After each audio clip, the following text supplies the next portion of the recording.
तो आज हम उठे थे सुबह सुबह 2:30 बजे। पता नहीं इसे सुबह के 2:30 बजे बोलेंगे या रात के 2:30 बजे, पर रात ही हो रखी थी वैसे तो, क्योंकि हम जाने वाले हैं दिल्ली, इसलिए हम इतने सुबह सुबह उठे हैं। और आज हमारा भाई बिल्कुल शाहरुख खान बन के जाएगा दिल्ली, ऐसे स्कार्फ वगैरह पहन के। और फिर हम निकल पड़ते हैं बाइक पे अपने रेलवे स्टेशन की ओर।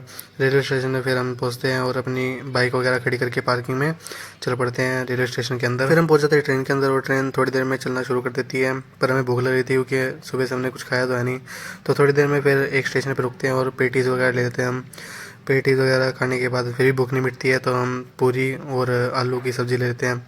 फिर भी मेरी भूख नहीं मिटती है, तो मैं चाचा को कहता हूँ कि चाचा दोबारा जाओ, और चाचा फिर मेरे लिए ये केक लेके आते हैं। तो फिर हम दिल्ली की पोल्यूशन वाली हवा में पहुंच जाते हैं और सदर बाज़ार की गलियों में पसीने से तरबतर होके घूमते हैं, जहाँ पे फिर हम अपने मकसद वाली दुकान पे पहुंचते हैं, जहाँ पे हमें होलसेल का सामान लेना था।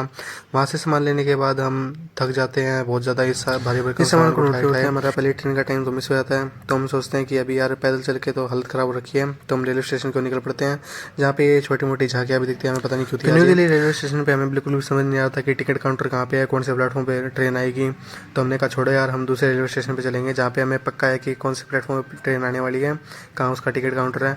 तो वहाँ पे चल पड़ते हैं। फिर फुल पैसा लौटा दिया हमने, और यहाँ पे बस हमको अब 4 घंटे का वेट करना है ट्रेन के लिए। तो इसी बीच हमारे पास ये बच्ची आती है और ये कहती है पैसे दे दो। तो हमने कहा कि अगर गरीब बच्चों को पैसे देंगे क्या पता वो नशे करने लग जाए, तो हम इसको कोका कोला दिलाते हैं। पर फिर हमारे दिमाग में आता है कि अगर इसने कोका कोला दुकान वाले को वापस भेज दी और फिर उन पैसों से नशे किए तो।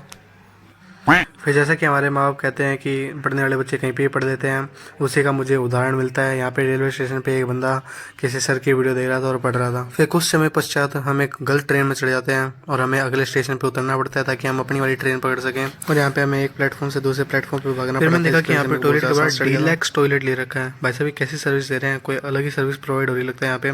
कुछ समय बाद हमारी जो ट्रेन होती है जिसपे हमें चढ़ना होता है वो वाली आ जाती है, पर वो पूरे 1.5-2 घंटे लेट आती है। फिर कुछ समय बाद यहाँ पे एक एयरपोर्ट आ जाता है। हमारी ट्रेन का ड्राइवर यहाँ पे एरोप्लेन में ठोकने वाला था क्योंकि ट्रेन 1.5-2 घंटा लेट थी और उसे गुस्सा आ रहा था, तो अभी अभी हमारा एक्सीडेंट होते हुए बचा है प्लेन से। फिर बहुत ज़्यादा देर इंतज़ार करने के बाद फाइनली हिसार का स्टेशन आ जाता है। हम यहाँ पे खड़े हो जाते हैं ताकि हम जल्दी से उतर पाएं। और फिर यहाँ पे एक प्लेटफॉर्म से दूसरे प्लेटफॉर्म जाने के लिए यहाँ पे रैंप बने होते हैं, और यहाँ पे रैंप इतने ऊंचे होते हैं, इतना ऊंचा होता है कि हमें लगता है थोड़ी देर में तो जन्नत का स्टॉप आ जाएगा। फिर फाइनली हम रेलवे स्टेशन के बाहर आ जाते हैं, चाचा पार्किंग से बाइक ले आते हैं, और फाइनली इतने घंटों बाद हम घर पर पहुँच जाते हैं। अब कल भी हम 2:30-3 बजे के आसपास से उठे थे, और अभी आते आते हमको ट्रेन में 3 बज चुके हैं। इसका मतलब है कि हम 24 घंटों से सोए नहीं हैं, तो हमें अभी बहुत नींद आ रही थी, तो फिर हम सो गए। तो आप भी सो जाइए हमें सब्सक्राइब करने के बाद। Bye bye.